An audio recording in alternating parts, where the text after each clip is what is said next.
बिस्मिल्लाहिर्रहमानिर्रहीम। ये जो मैं वीडियो बना रहा हूँ ये ईस्ट एशियन कंट्रीज़ के ऊपर हैं कि ईस्ट एशियन कंट्रीज़ कौन सी हैं और उनके फ़्लैग्स की इंफॉर्मेशंस मैं आज आपसे शेयर कर रहा हूँ।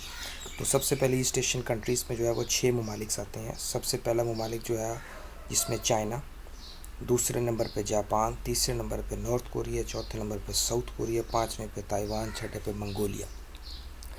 अगर आप सबसे पहले हम चाइना को यहाँ पर डिस्कस करते हैं कि चाइना के फ़्लैग के बारे में हम देखते हैं कि चाइना के फ़्लैग को अगर देखें तो आप इसमें सारा बैकग्राउंड पर रेड कलर और 5 गोल्डन स्टार्स हैं, 4 छोटे सितारे हैं और एक बड़ा स्टार्स है, 4 स्मॉल एंड 1 बिग्स। अब ये किस चीज़ को शो करते हैं? सबसे पहले तो ये जो है, ये जो फ्लैग है इसको कहते हैं the people republics of China, the flag of the people republics of China.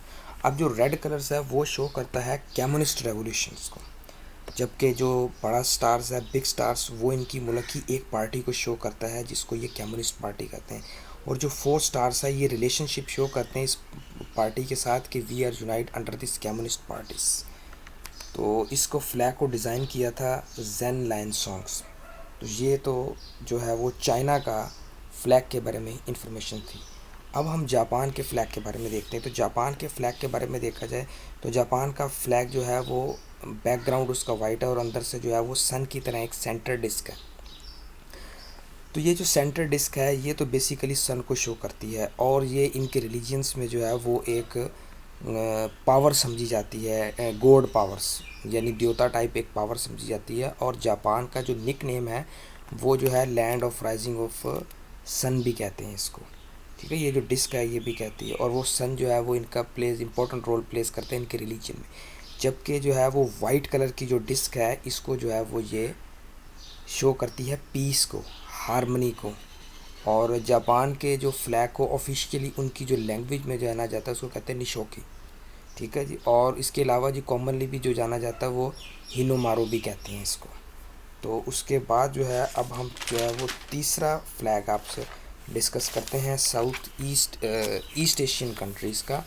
वो है नॉर्थ कोरिया का फ़्लैग। अगर नॉर्थ कोरिया का फ़्लैग देखें हम तो नॉर्थ कोरिया के फ़्लैग में भी आपको जो है वो दरमियान में रेड कलर मिलेगा। रेड कलर के अंदर जो है वो आप एक स्टार देखेंगे बिग, और ऊपर नीचे जो है वो ब्लू स्ट्रिप्स और उनके अंदर वाइट स्ट्रिप्स है। अब जो रेड स्ट्रिप्स है ये यूनिवर्सल सिंबल है इसका कम्युनिज्म एंड सोशलिज्म्स का, और ये रेवोल्यूशंस को शो करता है। जबकि रेड स्ट्रिप्स जो है वो मैंने आपको बताया कि रेवोल्यूशंस को शो करता है, जबकि ब्लू स्ट्रिप्स जो है वो पीस, सोवरेनिटी और फ्रेंडशिप्स को शो करती है। जबकि वाइट स्ट्रिप्स जो है वो सिंबल्स ऑफ प्योरिटी को शो करती हैं कि यानी हमारे मुल्क में जितनी एथनिक्स हैं या कौमें हैं वो सारी यूनाइट हैं।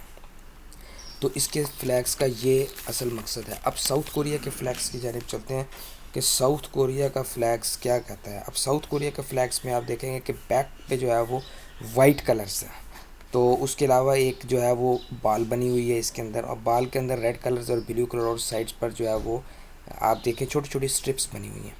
तो जो वाइट कलर्स है वो इनका ट्रेडिशनल कलर्स है और ये जो है वो पीस और प्योरिटी को शो करता है।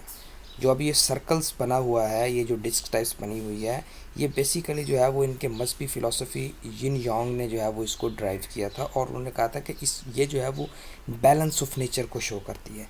जो ब्लू सेक्शन जो है ये नेगेटिव द कॉस्मिक फोर्सेस जो होती हैं ये उनके नेगेटिव है, उनके अगेंस्ट है, ये उनके ख़िलाफ़ है। जबकि रेड फोर्स जो है वो अपोज करती है पॉजिटिव कॉस्मिक फोर्सेस को। ठीक है जी, ये नेगेटिव और पॉजिटिव दोनों कॉस्मिक फोर्सेस के ये खिलाफ है। अब आप ये देखें, ये जो स्ट्रिप्स हैं इसको जो है वो ट्राईग्राम्स कहते हैं। ये रिप्रेजेंट करती है principle of movements on harmony को, तहरीकों के बारे में और हमआंगी के बारे में शो करती है। तो रिपब्लिकन्स ऑफ ये कोरियन फ्लैग्स था जो कि मैंने आपके साथ इसकी इन्फॉर्मेशन शो की। अब इसके बाद जो है वो हम आगे चलते हैं और इसकी इन्फॉर्मेशन शो करते हैं। अगली कंट्रीज़ है हमारे पास मंगोलिया।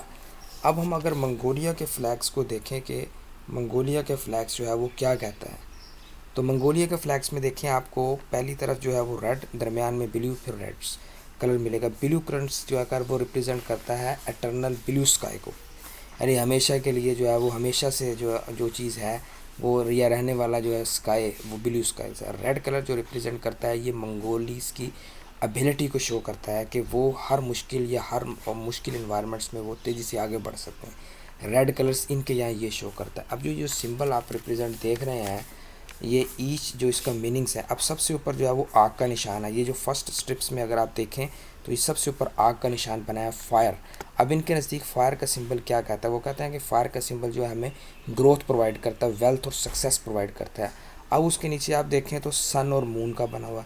वो कहते हैं कि सन और मून जो है वो Mongolian nation will exist for eternity to the eternal blue sky, यानी ब्लू स्काई की तरह ये एक हमेशा के लिए है। उसके बाद आप दो ट्राइंगल्स देखें तो दो ट्राइंगल जो है वो रिप्रेजेंट करते हैं कि हम जो है वो डिफ़ीट करेंगे एक्सटर्नल को और इंटरनल एनिमी की शिकस्त देंगे हम। और जो टू हॉरिजेंटल ये जो आप देख रहे हैं, ये जो हॉरिजेंटल लाइंस बनी हुई हैं, ये स्ट्रिप्स हॉरिजेंटल स्ट्रिप्स हैं, ये ऑनेस्टी और जस्टिस को शो करती हैं। जबकि ये हॉरिजेंटल्स, जबकि जो वर्टिकल स्ट्रिप्स हैं वो जो है वो वॉल ऑफ फोर्ट्स हैं, यानी वो कहते हैं कि ये जो है वो हमारी यूनिटी और स्ट्रेंथ है।